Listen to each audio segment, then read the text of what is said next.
Welcome back into the GSMC Sports Podcast, as I now want to submit here my final predictions for the upcoming regular season. We have been doing season previews for the past month or so, or even more than that, probably closer to 2 months now at this point, and a lot has happened since then. I've given my general thoughts on these teams, but I'm locking in now my predictions for all 32 NFL teams. And as we sort of look into this as well, when we're talking about the playoff picture, it is important to take into consideration that as much as we feel great about a lot of these teams, and especially the ones that are coming off of playoff appearances, the reality in the NFL is there is parity like no other league. Since the playoffs expanded to 14 teams in the 2021 postseason, there have been 7, 8 teams in 2021, 22, and 23 respectively that have returned to the postseason following a playoff berth the year prior, which basically means that about half of the teams were not able to return to the playoffs the year afterwards, which again means that you can't just chalk in all of these same teams from the year before, because there are always surprise playoff berths in the NFL. Again, the unpredictability of it and the parity of the league is what makes it so special. So when you look at the list of teams from last year, you can feel great about a lot of them, and I do as well. I have 7 of 8 division winners repeating this year, and I feel terrible about that because, again, surprises are going to take place. So that being said, moving on here. These, for our video viewers here, these are all of the records that I predicted throughout the course of the past couple months when I was doing the team-by-team breakdown of their upcoming season. But in the past 48 hours, I've gone through the entire NFL slate a couple times and picked every single game, and ultimately, this is where I'm coming out here for the updated season predictions. And ultimately, there were some notable differences from when I first looked at their seasons to the second time. The biggest difference, what for me at least, was the Dallas Cowboys, who initially I had winning 12 games and making their way back to the playoffs. But again, when you're talking about the fact that when there are red flags for these teams that made the playoffs last year, you have to really take into consideration what those could mean for the upcoming season. And for the Cowboys, I think that their offensive line got drastically worse, and I still don't have very much confidence in their running game. They just added James Cook, or Dalvin Cook, I should say, the other week. Him and Ezekiel Elliott, if we're talking 2018 or so, this is an elite backfield, but it's subpar at this point behind what is legitimately, and they're still young, so we'll see what happens, but I think could be one of the worst offensive lines. You lose a bunch of key defensive personnel members that I do not have the Cowboys making the playoffs this season. I have them going in the range of 8 and 9, and they could be slightly better, but that being said, I think in both the AFC and the NFC this year, we could be looking at a situation where you need 10 wins to make the playoffs. And Cowboys, again, definitely on the table. I was very high on them when I first looked at the roster, but thinking further and going through the schedule, I just feel like this is a situation where there's already so much turmoil taking place in Dallas. It's been a very loud offseason. I don't think that they have what it takes to repeat. Other than that, there are games in and out from here and there. Ultimately, trying to think what other key different results I have. Again, I don't love the fact that I have 7 of 8 division winners repeating again, because that's not typically the way that it goes about this. I think that ultimately I feel very confident in the Chiefs and the 49ers to win their divisions. Outside of that, there's a toss-up. I'd probably put the Falcons in there as well, but I still think that there is an unknown factor with Kirk Cousins coming into this season and a lot of a new regiment that things could get a little bit dicey for them. Even the Ravens, who were, in my opinion, the best team in the NFL last season for the regular season, that ultimately they're playing in a tough division. So I don't know if I can necessarily lock them in to winning their division. One thing that did change, though, is I have the Bears winning 10 games this season, which I think is a little bit more of a trendy pick than a hot take. I think a lot of people are sort of coming on board to the Bears this upcoming season.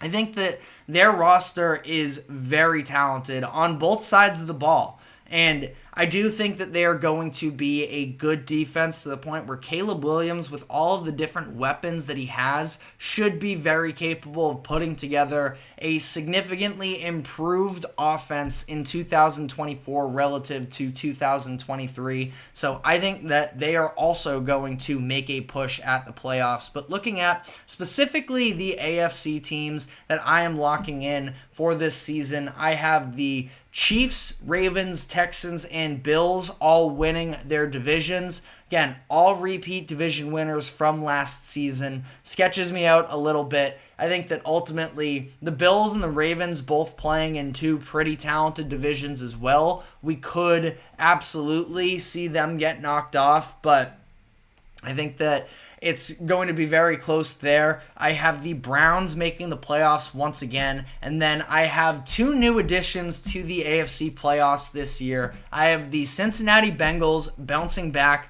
hopefully with a full season of Joe Burrow and Jamar Chase. That last year they were in the mix even with Burrow dealing with injuries for a handful of the weeks. I think that the Bengals have an excellent chance this upcoming season. They also added a little bit of veteran leadership to that secondary that should help improve their defense that I thought underachieved last season but has a chance to take a step forward.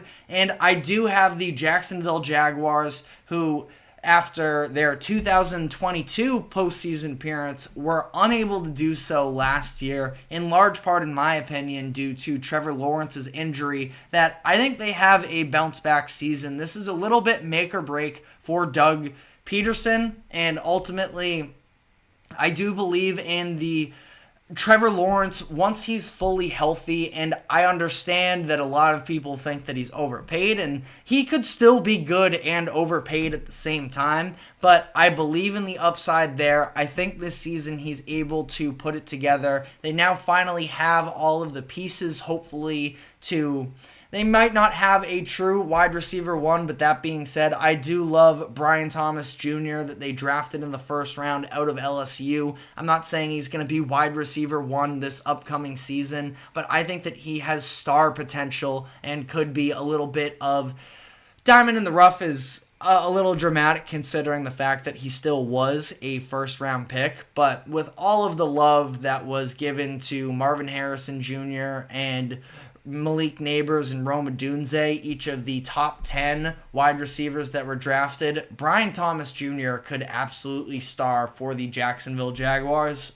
And then in the NFC, I have the 49ers, Eagles, and Lions, again repeating as division winners, and I have the Atlanta Falcons winning the NFC South. Not too much of a surprise there either. That is where most people are going, but I have the Packers being the first wild card team in, and then a couple surprise-ish picks of I'm high on the Arizona Cardinals this season, and this is the one where I could definitely see this blowing up in my face, but I think they're frisky. I like the idea of if Kyler Murray can stay healthy. A lot of people are underrating what a fully functioning Kyler Murray can do as a dual threat quarterback. Now, can he avoid taking the hits, getting hurt, that ultimately lead to, even when he's in the games and limited from a running perspective, we do see a drop-off. But ultimately, I think that he now has the best receiver. I know DeAndre Hopkins was on the team, but we're not talking prime D-Hop when he was on the Cardinals. I think Marvin Harrison Jr. is going to be an excellent combination along with Kyler Murray. We saw Trey McBride take positive steps forward last season. And I am such a believer in their head coach, Zach Gannon, who went out and got sort of spot starters to help out on that defense. It's not like they went out and acquired all that much star talent, but they were able to just fill in some needed holes. And I think the defensive strategist that is Zach Gannon, I think he's going to be able to help the Cardinals surprise a lot of people this upcoming season. And like I mentioned, the Bears as well. I wouldn't say this is so much of a hot take as it is sort of hopping on the trendy picks that already sort of have been coming out with the Bears. You need surprise teams, again, in the playoffs. It's an average of just over six new playoff teams per year. I wasn't able to get quite there. I have 5 new playoff teams from last season to this year. But again, let me know as we go back here just to the final overall projections for this upcoming season. You're going to have surprise teams making the playoffs. Other teams that I think could be in consideration, I think the New York Jets have a great chance. When I initially mapped out their season, I was a little bit more skeptical. I had them 8-9. I think 9-8 is going to be competitive, that they're going to have a chance to make the playoffs, but I think you're going to need 10 wins. I also notably have the Miami Dolphins out of the playoff picture as well, and that's a situation where I really like Mike McDaniel, and it feels like after him getting this new contract, with Tua getting his new contract, that there is going to be some significant pressure on the Dolphins to have success this upcoming season, but the reality of the situation for the Dolphins is, and as much as I believe in McDaniel, the coach, I'm not a huge Tua fan, and they had some turnover as well on the defensive side of the ball from a coordinator perspective, and we are really yet to see them go out and beat good quarterbacks on the other end. It's been a lot of sort of beating up on the lesser competition, but being unable to play up to the competition of the best teams in the league. That's what I think is going to be crucial for the Miami Dolphins this upcoming season. Again, I do have them out of the playoff race. They're most certainly going to be in contention for that, but again, you got to have some surprises for the upcoming season because, as we know, the NFL is never just exactly what you think headed into the year. But let me know what your thoughts are on my overall predictions here. We're going to now move on to some regular season award predictions coming off of this as well. So we will dive into that. But first, a quick break. Do not go anywhere. We will be right back.